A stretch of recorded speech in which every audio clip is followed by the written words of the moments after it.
Hello everyone, welcome to Global Online. This is Ankita Sood. Madhya Pradesh state eligibility test में paper 1 preparation में आज हम cover करेंगे unit number 9 people development and environment का एक बहुत ही ज्यादा इंपॉर्टेंट एंड इंटरेस्टिंग टॉपिक जिसका नाम है एंथ्रोपोजेनिक एक्टिविटीज यानी कि मानव जनित गतिविधियां.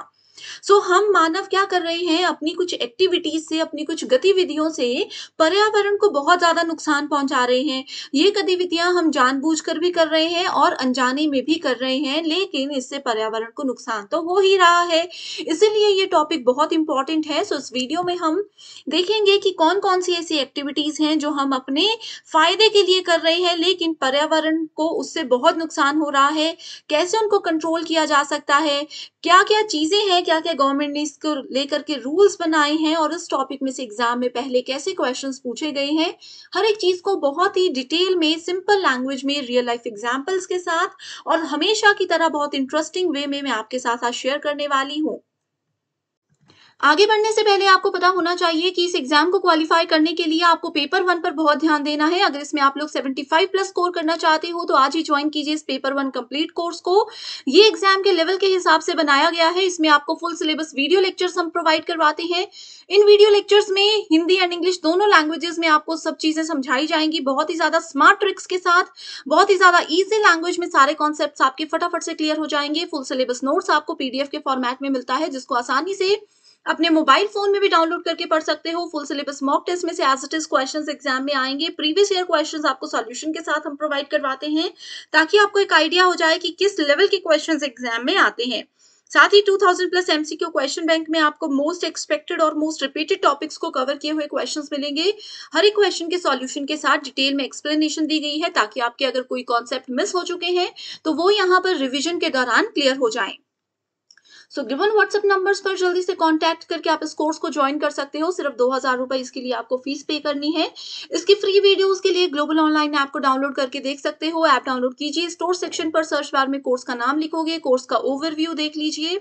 कंटेंट सेक्शन पर क्लिक करोगे तो आपके सामने यहाँ पर मल्टीपल फोल्डर्स हैं. यूनिट वाइज फोल्डर है, Hindi and English medium students के लिए फ्री मॉक टेस्ट है, 2000 एमसीक्यू पीडीएफ है एंड यूनिट वाइज फोल्डर है. जिस भी यूनिट से तैयारी स्टार्ट करते हो आपको theory lecture, MCQ lectures, notes और टेस्ट यहाँ पर मिल जाएंगे. एंड इसके अलावा इस कोर्स में जो भी चीजें हैं इसके अलावा आपको एमपी सेट एग्जाम के लिए कुछ भी कहीं से भी और पढ़ने की जरूरत नहीं है.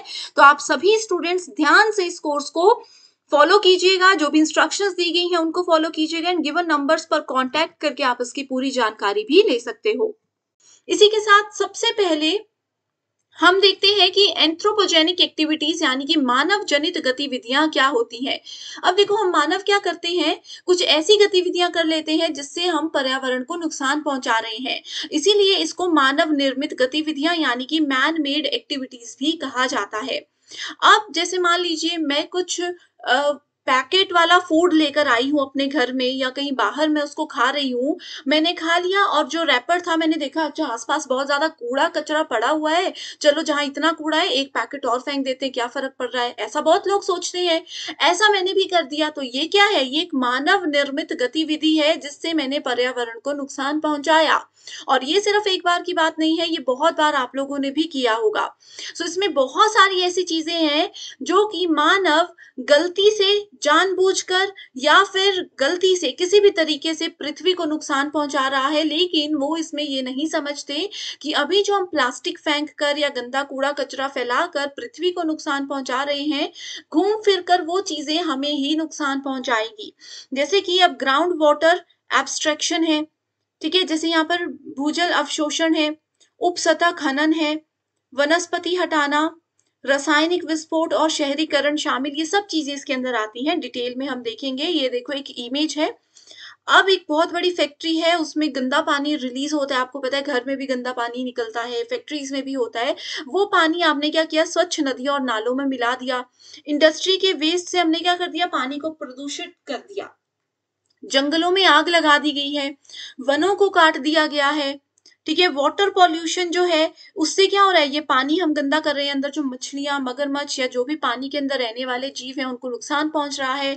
सॉलिड वेस्ट में आ जाता है आपका ठोस जो चीजें होती हैं, वेस्ट होते हैं, जैसे कि प्लास्टिक बॉटल्स, आप पानी पी रहे हो, बॉटल आपने फेंक दी, आपके घर में कोई लोहे की कोई चीज है, प्लास्टिक की कोई चेयर है जो टूट जाती है, आप उसको फेंक देते हो कि आकर कबाड़ी वाला खुद लेकर जाएगा, तो ये सॉलिड वेस्ट आते हैं। डेजर्टिफिकेशन, ये देखो जो आपके रेगिस्तान वगैरह होते हैं, वहां पर सूखे की वजह से जो नुकसान पहुंच रहा है, ये सारी चीजें जो है, सॉइल इरोजन, मिट्टी का सूखना, टूटना, ये सब चीजें इसके अंदर आती हैं। ये अभी ऐसा लग रहा है कि हमने तो इसमें कोई बड़ा फर्क नहीं डाला, लेकिन ये अब देखो जैसे मिट्टी खराब हो रही है, फसल नहीं उगेगी तो नुकसान किसको है? हमें ही है। जंगलों को काटा जा रहा है, पेड़ नहीं होंगे तो बारिश भी नहीं होगी। बचपन में सबने पढ़ा है, वनों की वजह से ही बारिश होती है ना? पेड़ नहीं होंगे, वन नहीं होंगे, बारिश नहीं होगी तो नुकसान किसको है? हमें ही है। गंदा पानी नदियों नालों का कई जगह पर लोगों को जा रहा है, उनके घरों में जा रहा है, तो उनसे बीमारियां भी तो फैल रही हैं। लोग बाय चांस उस पानी को पी लेंगे, नहा लेंगे, कपड़े धो लेंगे, तो उससे भी तो उनको नुकसान हो रहा है। तो ये एंथ्रोपोजेनिक एक्टिविटीज होती हैं, मानव जनित गतिविधियां होती हैं जो कि पर्यावरण को नुकसान पहुंचा रही हैं। इतना क्लियर हो चुका होगा आई होप आप सभी को। आगे देखते हैं, इसमें लिखा है मनुष्य भौतिक पर्यावरण को कई तरह से प्रभावित करता है। अधिक जनसंख्या, प्रदूषण, जीवाश्म ईंधन जलाना, वनों की कटाई, ये सब चीजें आती हैं जो हमने इस इमेज के साथ आपको अभी बता दी है। ओके, अब देखो यहाँ पर मैंने तो बता दिया कि डायरेक्टली या इनडायरेक्टली, जानबूझकर या फिर गलती से, किसी भी तरीके से हम मानव जो है ऐसी गतिविधियां करते हैं। ओके, आप में से सबने भी की होंगी। इसका क्या हो रहा है, समय के साथ साथ बहुत ज्यादा यूज होता जा रहा है। ये एक्टिविटीज, ये गतिविधियां समय के साथ साथ बहुत ज्यादा बढ़ती जा रही हैं, जिससे हमारे पर्यावरण को नुकसान पहुंच रहा है। अब आप लोग देख रहे होंगे, कई बार जब गर्मी होने लगती है तो इतनी ज्यादा गर्मी होती है कि लोगों से सहन नहीं होती, उनकी मृत्यु हो जाती है। इंडिया की ही बात कर रही हूँ, इंडिया से बाहर तो हम जा ही नहीं रहे। ठीक है, उसके अलावा कई बार बारिश इतनी ज्यादा हो जाती है, अभी रिसेंटली आपने देखा होगा, बारिश इतनी ज्यादा हो जाती है कि बाढ़ के पानी से और इसकी वजह से लोग मर जाते हैं। तो ये सब हमारी द्वारा की गई एक्टिविटीज ही है। अब इसमें कुछ आ जाते हैं जैसे कि जीवाश्म ईंधन, जिसको फॉसिल फ्यूल बोलते हैं, खनिज इसमें होते हैं जिसको मिनरल बोलते हैं, टिम्बर यानी कि इमारती लकड़ी होती है, एग्रीकल्चर यानी कि कृषि इसमें आता है। ये सब चीजों में इसके अलग अलग पार्ट्स होते हैं। अब देखो यहाँ पर एक बहुत इंपॉर्टेंट स्टेटमेंट लिखी गई है, the term anthropogenic activities designates an effect or object resulting from human activities. So मानव की गतिविधियों से होने वाले प्रभाव को ही ये दर्शाता है। ओके, इसमें पानी के अंदर रहने वाले जीव, पानी के बाहर रहने वाले जीव, ये सब होते हैं। अब इसके कुछ एग्जाम्पल्स लेते हैं, जैसे कि पहला है प्लास्टिक पॉल्यूशन, प्लास्टिक जो हम फेंकते हैं। दूसरा है पेस्टिसाइड पॉल्यूशन। पेस्टिसाइड्स क्या होते हैं, जो हम लोगों के फ्रूट्स और वेजिटेबल्स में हम स्प्रे करते हैं ताकि कोई कीड़ा हमारी वेजिटेबल में ना लगे, उसको खराब ना करे, वो पेस्टिसाइड होता है। तो वो भी तो प्रदूषण ही है एक तरीके से। ऑयल पॉल्यूशन भी इसका एक पार्ट है, जो फैक्ट्रीज में से गंदा पानी रिलीज हो रहा है, ऑयल भी तो रिलीज होता है। वो ऑयल जब मान लीजिए वाटर वाली एरिया में चला गया, लेक वगैरह में चला गया, वो मिक्स तो कभी भी नहीं होगा। आपको पता है कि ऑयल और वाटर कभी मिक्स नहीं होते, तो वो क्या करेगा, पॉल्यूशन फैलाएगा। इसके बाद आ जाता है हमारे पास सीवेज पॉल्यूशन, जो घरों का गंदा पानी, टॉयलेट्स का पानी इकट्ठा होता है और हमारी नदियों नालों को प्रदूषित करता है, वो सब सीवेज पॉल्यूशन में आ जाता है। Okay, so types of anthropogenic activities यानी कि मानव जनित गतिविधियों के प्रकार में आपको सबसे पहला पता होना चाहिए, ये है कृषि। कृषि से बहुत होता है, ये पेस्टिसाइड वाला जो है ये कृषि का ही एक पार्ट है, जिसको आप एग्रीकल्चर बोल सकते हो। ठीक है, मैं फटाफट बोलती हूँ, आप लोग लिखते रहिए। दूसरा है ऊर्जा उत्पादन यानी कि एनर्जी प्रोडक्शन। तीसरा है ट्रांसपोर्टेशन यानी कि यातायात। अब देखो इतनी गाड़ियां, एक इंसान, अब जो भी लोग जा रहे हैं सबके पास अपनी अपनी पर्सनल गाड़ियां, एक गाड़ी में सिर्फ एक इंसान बैठकर जाता है, तो कितना पॉल्यूशन होता है, जिसमें नॉइज पॉल्यूशन, एयर पॉल्यूशन, ये सब होते हैं। तो ट्रांसपोर्टेशन यानी कि यातायात भी इसमें आता है। अगला है कंस्ट्रक्शन यानी कि निर्माण।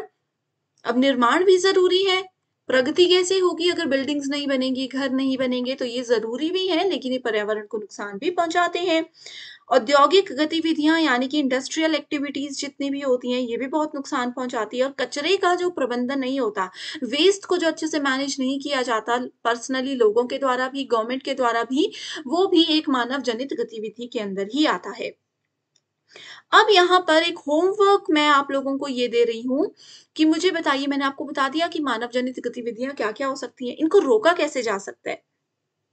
कैसे रोक सकते हैं? अब जैसे एक है डिफॉरेस्टेशन यानी कि वनों की कटाई, तो अगर हम वनों को काटना कम कर देंगे तो ऑटोमैटिकली बात है, ऑटोमैटिक क्या होगा? गतिविधियाँ रुक जाएँगी, हमारा पर्यावरण स्वच्छ होता जाएगा।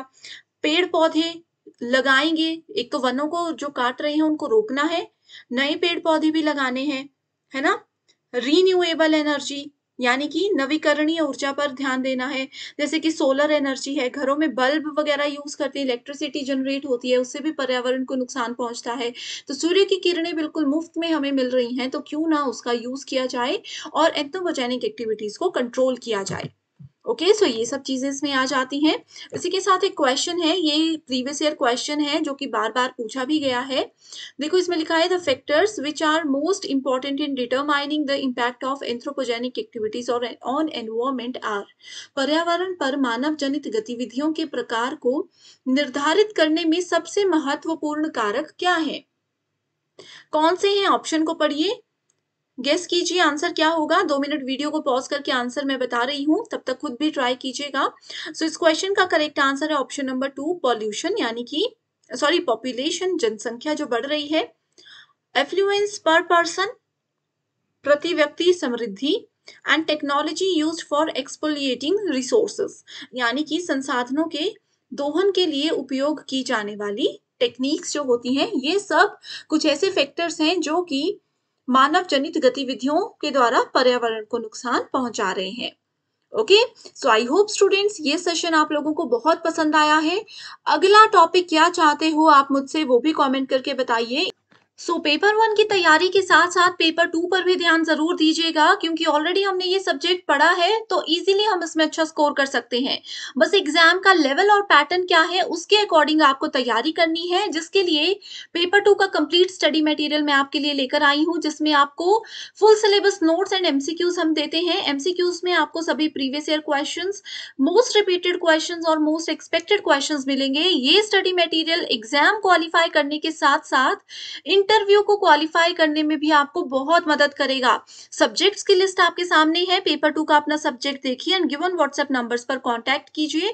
इसके लिए भी सिर्फ एक ही बार आपको फीस देनी है 1280 रुपए एंड आज मैं आपको ये श्योरिटी देती हूँ कि जब तक आपका एमपी सेट एग्जाम और जब तक आपका इंटरव्यू क्वालिफाई नहीं हो जाता, सिर्फ एक ही बार फीस में आप लोग स्टडी मटेरियल का बेनिफिट उठा सकते हो। सो गिवन नंबर्स पर जल्दी से कांटेक्ट कीजिए एंड आज ही इस कोर्स का बेनिफिट उठा लीजिए। So thank you so much everyone for watching this video and I wish you all the very